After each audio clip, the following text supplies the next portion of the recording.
GST, petrol में GST, खाद महंगी, सब चीज महंगा, गुजारा नहीं हो रहा किसानों का। और तीसरी जगह जहां से रोजगार बनते थे, छोटे छोटे उद्योग, जैसे आप दुकान, छोटी राशन की दुकानें, छोटे उद्योग जो हर जगह, हर जिले में, हर छोटे छोटे शहर में होते थे, नोटबंदी को लेकर, जीएसटी को लेकर वो भी बंद हो रहे हैं सारे। तो रोजगार देंगे कहां से ये लोग? इनको कोई दिलचस्पी नहीं है आपकी भलाई में। ये सिर्फ चाहते हैं कि सारी देश की संपत्ति इनके बड़े बड़े उद्योगपति दोस्तों को मिल जाए, ताकि उनके जरिए उनकी पार्टी में डाला जाए और चुनाव पे वो पैसे फेंक फेंक के चुनाव जीत सके। ये उनका मकसद है, सत्ता में रहना। और जो नेता सिर्फ सत्ता में रहना चाहता है और वो ये नहीं समझता कि सत्ता देने वाली पब्लिक है, तो वो नेता पब्लिक की भलाई कभी नहीं कर सकता। आज बघेल जी ने कहा कि यहां पे प्रधानमंत्री जी आकर कहते हैं कि अगर देश भर में धान खरीदी का सबसे ज्यादा यहां पे दाम मिलता है तो उनकी बदौलत है।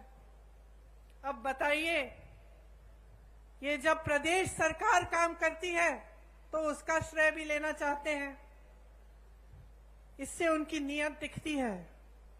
मैं उत्तर प्रदेश से आती हूं, मैं इनसे पूछना चाहती हूं, बनारस में धान खरीद का क्या दाम है? बनारस तो इन्हीं की जगह है, वहीं से चुनाव लड़ते हैं, क्या वहां पे दे रहे हैं जितना यहां छत्तीसगढ़ में मिल रहा है आपको धान के लिए? मैं पूछना चाहती हूं कि उत्तर प्रदेश में 1200-1400 का दाम क्यों मिल रहा है? फिर अगर आप ही देने वाले हैं तो सबसे पहले तो अपनी जगह दीजिए ना बनारस में। जगह जगह जाके प्रधानमंत्री जी कहते हैं कि मेरा गारंटी, मोदी का गारंटी। और दुनिया क्या कहे? क्या कहे दुनिया इस मोदी जी के गारंटी का? कि जब आपने 15 लाख का गारंटी दिया था, हमारे खाते तो आज तक खाली हैं। ये आपका गारंटी क्या है? आपने कहा था कि आप करोड़ों रोजगार देंगे, क्या हुआ? तमाम नौजवान बेरोजगार खड़े हैं आपके केंद्र सरकार में, इतने पद खाली हैं, आपने भरे ही नहीं। कहां गई आपकी गारंटी? कौन सी खोखली गारंटी है?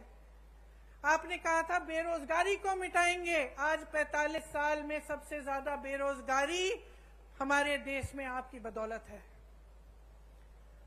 जब आपसे सवाल पूछे जाते हैं तब आप कोई नई गारंटी निकाल देते हैं। ये ऐसी बात है कि आप जब दुकान में जाते हैं और कुछ खरीदते हैं, दुकानदार आपको चाइना माल दे देता है, कहता है कि इसकी 10 साल की गारंटी है। घर जाते हो 10 दिन में टूट जाता है। यही है खोखली गारंटी मोदी जी की, कोई गारंटी नहीं है। ये जो भरोसा लिखा है ना, ये भरोसा टूट गया है इनमें। पूरा देश देख रहा है, आपका प्रदेश देख रहा है, देश देख रहा है कि जो मुंह से निकलता है वो जमीन पे काम कभी उतरता नहीं है इनका। कुछ कुछ कहते रहते हैं, लेकिन जब कार्य करने का काम होता है, विकास करने का काम होता है, तो क्या होता है? बड़ी बड़ी इमारतें बनती हैं, नया संसद बन रहा है 20,000 करोड़ का, हॉल बन रहे हैं 27,000 करोड़ के, लेकिन आपका विकास नहीं हो रहा है। आपके पैसे, आपकी संपत्ति आपसे छीनी जा रही है, गरीबों से छीन कर अमीरों को दी जा रही है, बड़े बड़े उद्योगपतियों को सींचा जा रहा है, और ये आपकी संपत्ति है। इसलिए आज यहां खड़े होकर मैं आपसे कहना चाहती हूं कि एकदम जागरूक बन जाओ। यहां जो प्रदेश में सरकार चली है उसने आपके लिए काम किया है, और सबसे बड़ा काम जो किया है कांग्रेस की सरकार ने, वो आपकी संपत्ति दोबारा आपके हाथों में डालने का काम किया है, आपसे छीना नहीं है। जो आपका अधिकार था वो आपको वापस दिया है, जो आपकी संपत्ति है वो आपके हाथों में डाली है। 5 सालों में लगभग 2 लाख करोड़ रुपए जनता के हाथों में गए हैं छत्तीसगढ़ में। यहाँ के 40 लाख लोग गरीबी रेखा से बाहर आए हैं 5 सालों में। गढ़बो नवा छत्तीसगढ़ के नारे के साथ किसानों, गरीबों, आदिवासियों और छत्तीसगढ़ महतारी को मजबूत करने के लिए योजनाएं बनी हैं। गोठान समितियों से लाखों को रोजगार मिला है। यहाँ आप भी जब खत्म करेंगे जाके देखिए, गर्व होता है इस काम को देखकर। जहां जितने भी उत्तर भारत में इतनी बड़ी समस्या बन गई है आवारा पशुओं की, उत्तर प्रदेश की हूं, मैंने आपसे कहा, वहां आप देखिए, जहां देखेंगे वहां आवारा पशु खेती खा रही है। महिलाएं परेशान हैं, रात भर उनके पतियों को खेती में बैठना पड़ता है, निगरानी करनी पड़ती है और दिन भर वो जाती है कि किसी न किसी तरह से खेती बच जाए। लेकिन सरकार ने इस समस्या को हल करने के लिए कुछ नहीं किया।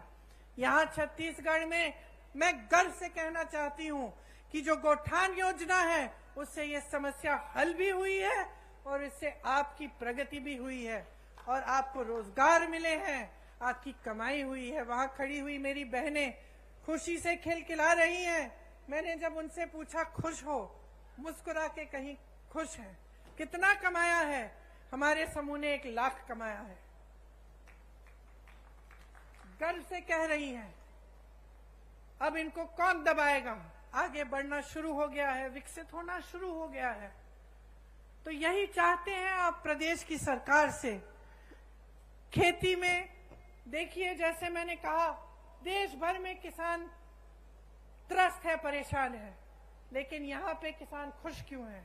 उसका कर्ज माफ किया गया, उसको सुविधाएं दी गई, धान के खरीद के जो दाम है सबसे ज्यादा है, तो खुश क्यों नहीं होगा? ये एकमात्र प्रदेश है पूरे देश में जहां लोग किसानी का काम करना चाह रहे हैं। नए रोजगार बन रहे हैं इसके द्वारा। जैसे मैंने पहले कहा, आपकी जो उपज है, गन्ना, मक्का, कोदो, कुटकी, रागी, तिलहन, इन सब की किसानी के लिए आपको अतिरिक्त लाभ मिलता है। गाय, गांव, गोठान द्वारा किसानों की मदद हो रही है। प्रदेश में जितना संसाधन है, जितना धन है, सारा किसान, महिलाओं, आदिवासियों और दलितों के हाथों में दिया जा रहा है। आपके हाथों में वापस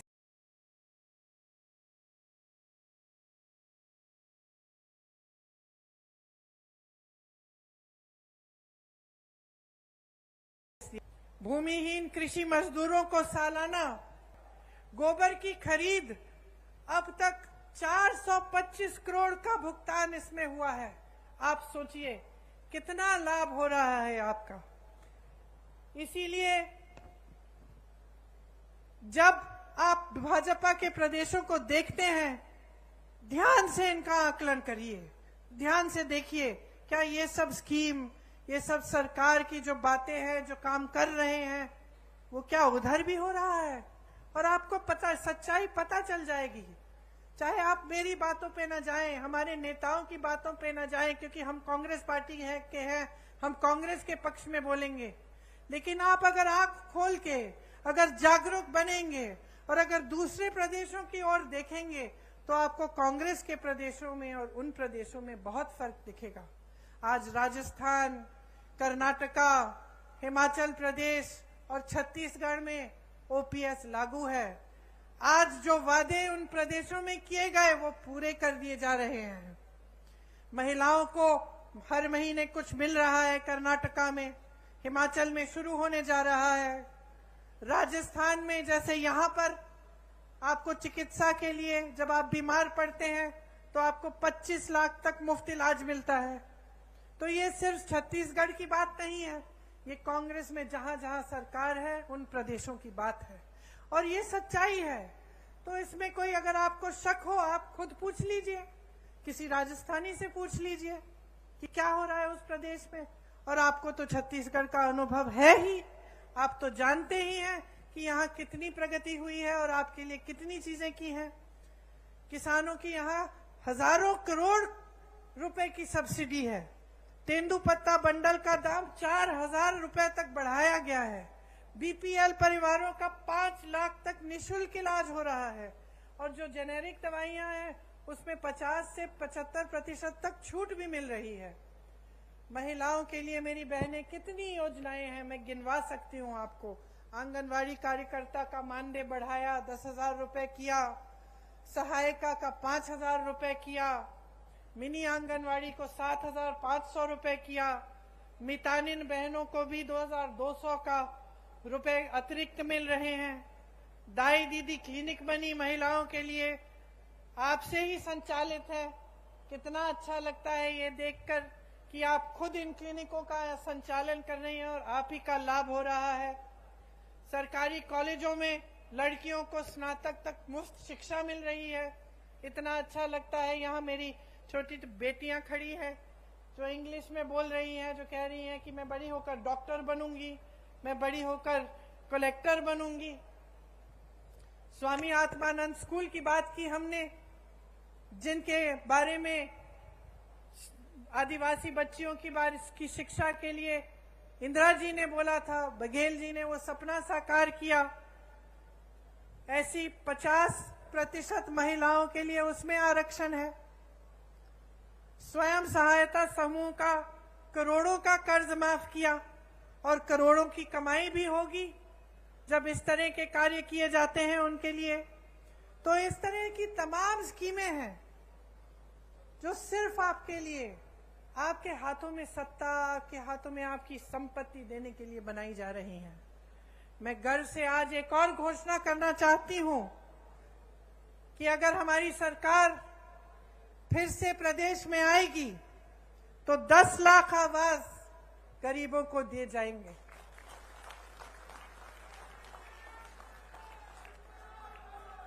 छत्तीसगढ़ का जो मॉडल है वो एक ऐसा विकास का मॉडल है जिसमें ग्रामीण अर्थव्यवस्था को मजबूत किया जा रहा है, ग्रामीणों के जेब में पैसा डाला जा रहा है, चलो देखें, ग्रामीण रोजगार बढ़ाया जा रहा है। यहां से पलायन की जरूरत ही नहीं पड़ेगी, उल्टा पलायन यहां होगा क्योंकि इतना रोजगार, इतनी प्रगति यहां प्रदेश में हो रही है कि सबसे पहले तो कोई छोड़ के जाना नहीं पड़ेगा किसी को रोजगार ढूंढने के लिए, और दूसरा लोगों को लगेगा कि चलो हम छत्तीसगढ़ जाएं, वहां पे व्यापार करेंगे तो हम वहां विकसित हो सकेंगे। तो ये एक बहुत बड़ी बात है कि आज छत्तीसगढ़ की पूरी देश भर में पहचान है। आपका आत्मसम्मान बुलंद हुआ है। यहाँ आदिवासी संस्कृति है। मेरी दादी इंदिरा जी हमेशा कहती थी कि ये सबसे अच्छी संस्कृति है क्योंकि इसमें प्रकृति का आदर है। आज देवगुड़ी के द्वारा जो आपने देवगुड़ियों के लिए बजट दिया है, उसके द्वारा आपकी संस्कृति के बारे में पढ़ाया लिखाया जाएगा, आपकी संस्कृति जीवित रहेगी और उसको और मजबूत बनाया जाएगा। ये सब चीजें हैं जिसके जरिए छत्तीसगढ़ आर्थिक, सामाजिक और सांस्कृतिक तौर पर भी विकसित होगा। आप तो जानते ही हैं कि यहाँ राम सीता वन गमन पथ बनाया है। भगवान राम जी ने अपने 14 वर्ष वनवास के यहीं बिताए। जहां जहां भगवान राम जी और मां सीता जी के चरण पड़े, उनमें से 75 स्थलों की पहचान करके उनको पर्यटन तीर्थों के रूप में विकसित किया जा रहा है। तो ये सारी बातें मैंने आपको बताई हैं, लेकिन मैं जानती हूं कि इनका अनुभव आपको है।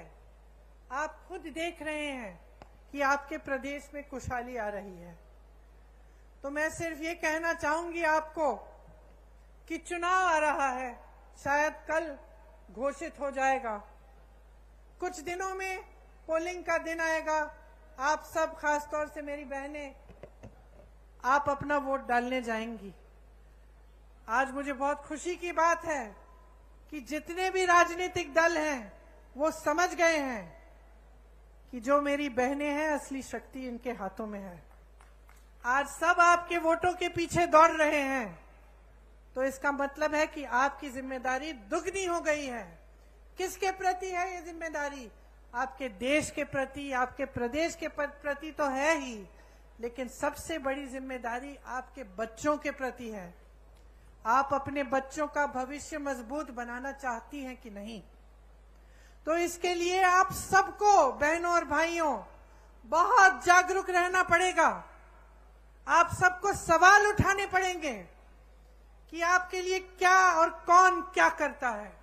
और जब आपको दिख रहा है कि छत्तीसगढ़ विकसित हो रहा है, जब आपको भरोसा है छत्तीसगढ़ की कांग्रेस की सरकार में, तो 5 साल और इस सरकार को मौका दो, ताकि आपका प्रदेश और भी मजबूत बने, और भी आगे बढ़े, और पूरा देश आपकी तरफ देखे कि ये मिसाल है। प्रदेश ऐसे चलना चाहिए, ऐसे विकसित होना चाहिए, और जो सरकार काम करती है इसी तरह से सरकार को काम करना चाहिए। इसलिए आज यहां खड़े हुए मैं आपसे कहती हूं कि आप अपने अनुभव पे उतरो, आप जागरूक बनो, आपका अपना कर्तव्य पूरा करो, अपने ही प्रति, अपने ही बच्चों परिवारों के प्रति, अपने भविष्य के प्रति, अपने प्रदेश और देश के प्रति। और जब आप जागरूक बनेंगे तो ये स्पष्ट है कि आप कांग्रेस को ही वोट देंगे। क्यों? आप अंदर जानते हैं कि कांग्रेस के ने आपके लिए दिन रात एक करके काम करके दिखाया है। आप सबने बहुत ध्यान से मेरी बातों को सुना। आज गर्मी भी है काफी। मेरी बहनों को मैंने पैदल चलते हुए देखा जब यहाँ आ रही थी, तो मैं दिल से आपको धन्यवाद देना चाहती हूँ कि आप यहाँ आए और आपने मेरी बातें इतनी ध्यान से सुनी। एक बार मेरे साथ कहिए, छत्तीसगढ़ महतारी की, छत्तीसगढ़ महतारी की, छत्तीसगढ़ महतारी की जय हिंद। धन्यवाद। प्रियंका गांधी जिंदाबाद, प्रियंका गांधी जिंदाबाद। अब मैं हमारे मुख्यमंत्री जी से निवेदन करूंगा कि आदरणीय प्रियंका जी को, जो यहीं के कलाकारों ने इंदिरा जी की काष्ठ कला से बनाया है, उसके स्मृति चिन्ह भेंट करें। मैं प्रभारी मंत्री से निवेदन करूंगा कि राजीव जी का जो काष्ठ कला से बना है वो आदरणीय प्रियंका जी को भेंट करने का कष्ट करें। अनिला भेड़िया जी।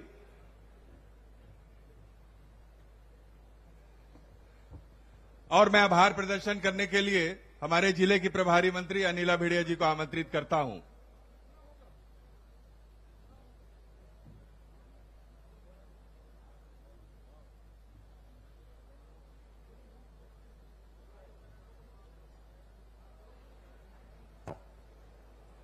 आज छत्तीसगढ़ भरोसे की सम्मेलन नगरीय निकाय पंचायती राज महासम्मेलन में उपस्थित हमारे नेता आदरणीय प्रियंका दीदी जी, हमारे मुखिया आदरणीय भूपेश भैया जी, हमारे प्रभारी आदरणीय कुमारी शैलजा जी, और हमारे विधानसभा के अध्यक्ष आदरणीय महन जी, आदरणीय टीएस बाबा उप मुख्यमंत्री जी, उपस्थित मंच में सभी मंत्रीगण, सभी विधायकगण, सभी संगठन के साथीगण और यहाँ उपस्थित सभी हमारे आम जनता, हमारे बस्तर कांकेर के सभी भाइयों और बहनों, आप सब आज इस सम्मेलन में उपस्थिति देकर, हमारे सभी नेताओं की बात सुनकर आप लोगों ने यहाँ उपस्थिति है, उसके लिए मैं आप सब का दिल से आभार व्यक्त करती हूँ। और सभी अतिथियों को भी मैं यहाँ उपस्थित हुए उसके लिए दिल से आभार व्यक्त करती हूँ। जय हिंद, जय छत्तीसगढ़।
दिवाली गिफ्ट के लिए थैंक यू जी। और क्या ये है 5G? पंकज जी, भाभी जी, Xiaomi का 5G फोन, इसके बेहतरीन कैमरे से फोटो की क्वालिटी बढ़ जाएगी, 5G से शेयर करने की स्पीड और इसके आकर्षक डिजाइन से भाभी जी का स्वैग। पर एक चीज कम हो जाएगी। क्या? प्राइस। इस दिवाली बनो दिल से smart. Diwali with me, tech से स्मार्ट, दिल से smart. I lost my grandmother in January of that year. And within 9 months, I lost my father. It made me introspect. It made me slightly philosophical. And I think it fundamentally changed in many ways the person that I was as well. In my first meeting with Mr. Modi, I thought to myself that I'd be spending 10 minutes at most. Modi ji spent an hour and 15 minutes with me. And the bell didn't ring once. The time he spends with you is with you. And that is leadership to me. And as I said to you, that I am not someone who's governed by this. I'm someone who's governed by this. For the BJP, it's country followed by party. For others, it's the converse. That's the difference. Why has this alliance all come together? It is not a fight for democracy. It's a fight for kursi. I'm very clear whether there is an India alliance or there is no India alliance. The BJP is very strongly rooted in Madhya Pradesh. Election does not start the day the model code of conduct comes into place. For me, an election starts the day you win an election. Why is Mr. Kamal Nath so confident of victory? When there is a yawning gap between what you perceive to be your reality versus what the reality on the ground is, that to you is a case in point with the Congress party. The fact that cities and airports that were wiped off the civil aviation map post World War II today are thriving as airports. It is no longer a China plus one strategy. It is now an India strategy.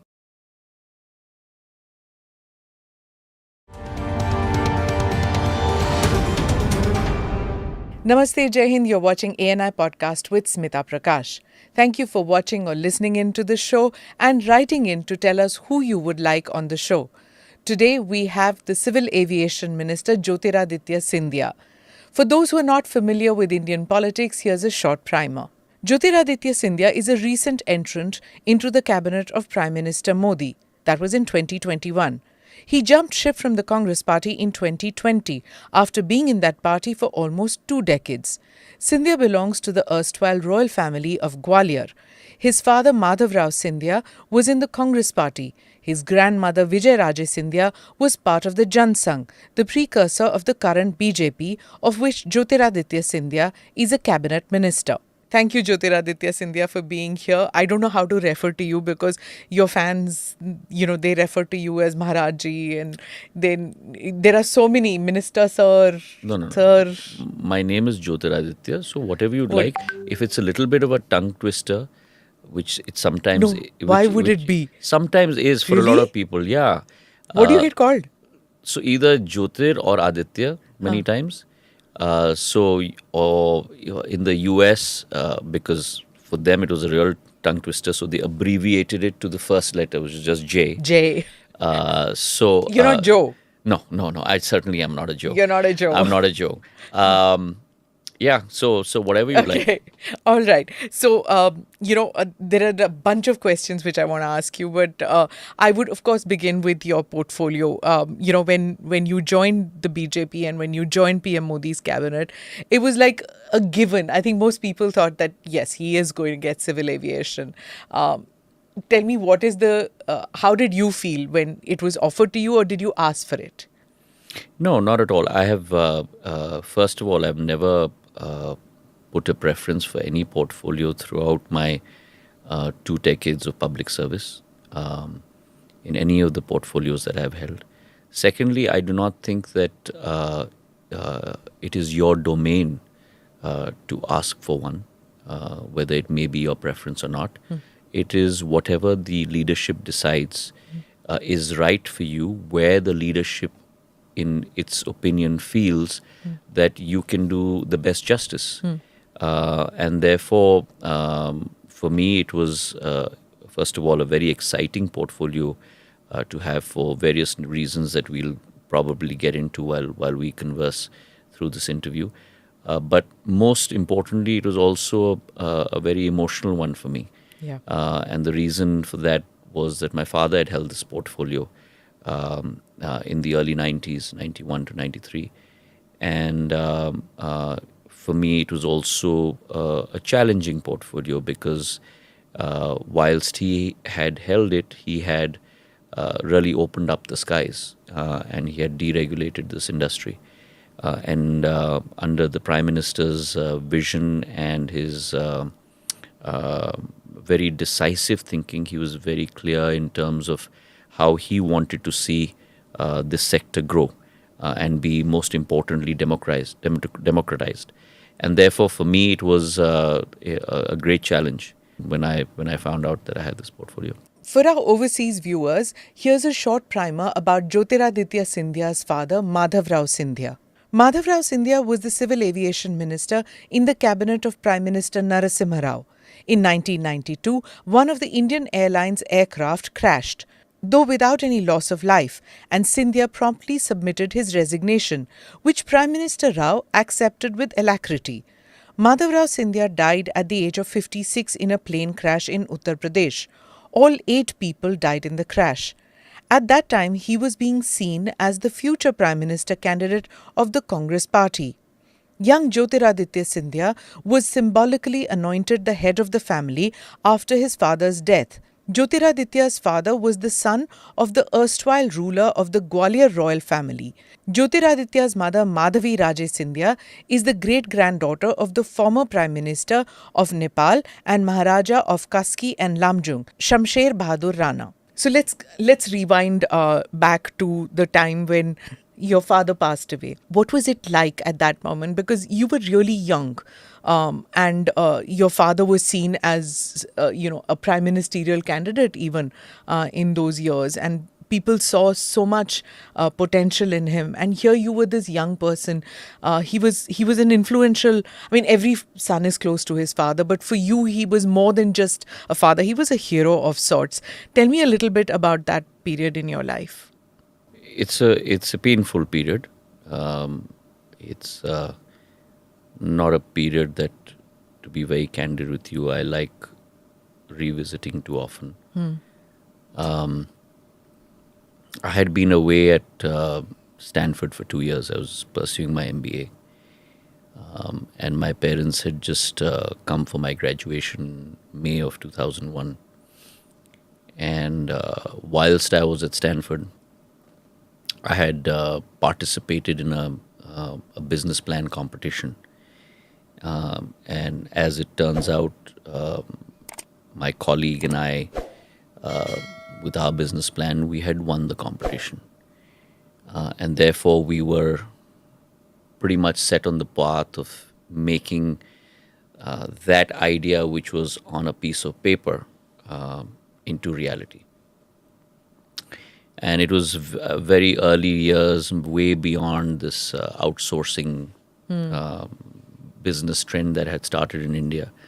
I'm talking about 2001, almost 22 years ago, and we were looking at really the high-end outsourcing, high-end, high-value outsourcing. So we were looking at the technology aspect of it. And so I came back to India sometime in early mid-August of 2001. And we were looking for office space and hiring people and things like that. And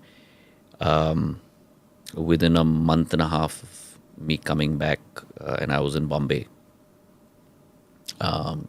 this happened on the 30th of September. And it pretty much changed my life. I then got into politics and ran for the first time for Parliament in 2002. But you didn't have any political inclination till then? Like, did you have a conversation with your dad about politics? My father was okay. So let me rewind. I was certainly involved in an unofficial capacity with him since the age of 13. I first campaigned for him in 1984. So I was all of 13 years old. And I remember that campaign very vividly. And I campaigned for him in every election since, except the last one, which was in 99, I believe, because I had just gone to Stanford, so I wasn't here. So I was very much involved with the region, with some of his projects and things like that, but in a peripheral manner, not in a direct manner. I did not have aspirations of joining politics at that point of time. I was much more focused on setting up a business. But then fate at times, Smitaji deals you some cards, and you have to accept them and take on the challenge at that point of time. But if you ask me 20 years down the road, would I change anything in the way fate has taken me down a different path? And my answer is unequivocally a no, because the joy that one gets from not necessarily politics, and I create a distinction, my father always did, my grandmother always did, create a distinction between politics and public service. And our call in this family is not for politics, it is for public service.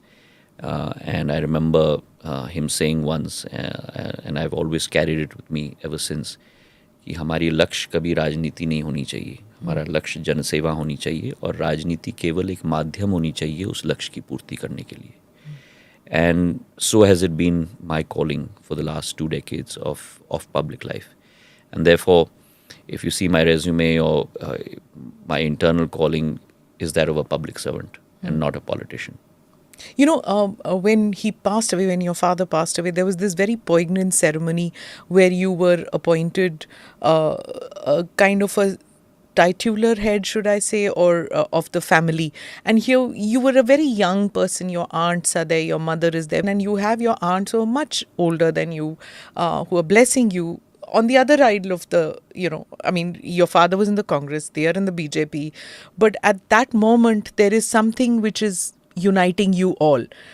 Grief, probably. And at that time, politics doesn't play. What was going through your mind at that stage? I would say it's a step beyond grief, Smitaji, because I lost my grandmother in January of that year. And within 9 months, I lost my father. And so suddenly 2 generations just left. So it's beyond grief, and it at least for me, it made me introspect. It made me slightly philosophical, and it changed a lot of my worldviews, and it changed a lot of the views I had on life. What should be important as opposed to what we think is important. What is permanence and what is temporary. And I think it fundamentally changed in many ways the person that I was as well. You're very young and you still had this stoic expression. There was no, there was no outpouring of grief. You were watching your mother so young, widowed at that stage. I think more than that, I think it was, to be very candid, I think it was just shock, and also it was internalization, and also the fact that you've got to rise to the challenge, and you're the man of the family now, and you've got to be responsible. So there's no time for grief, and there's no time to wallow in yourself. You are now responsible for others, and others beyond your immediate family. A lot of people that look to my father for leadership, for resolution, and one feels responsible because at the end of the day, for us, the family is not the immediate family. It is the people of the region. It is all of Gwalior, Chambal, Malwa, all of that. And therefore, that level of responsibility also dawns on you. And doesn't dawn on you while you have someone elder in the family, be it my father, be it my grandmother. And suddenly when 2 generations are gone, then it has to dawn on you. Right. People talk about dynasty politics in a very pejorative manner, but I'm sure you have a different take on that, because as you said, it's not politics in your family wasn't seen as something for power, but it was more than that. It is beyond that. It's a connection. There's a public service, and there's this larger goal of serving the community. So could you tell me what your view is about that? It's exactly that, Smita ji. If you actually look back in history, this family's origins are very basic. Basic? We come from a small little village in Satara district, whose name is Kanerkhed. And 300-400 years ago, my ancestor was the patil of that village. And the patil pretty much means, in today's terminology in Maharashtra, is like a sarpanch, a headman. And we rose through short dint of hard work and perseverance in the Maratha ranks, first under Chhatrapati Shivaji, and then so on and so forth, until Mahatji Scindia, who really brought about or turned into reality Shivaji Maharaj's dream of Hindvi Swaraj by capturing Delhi, the only Hindu ruler to have done that. That's your great-great-grandfather. That's 5 generations, 6 generations ago.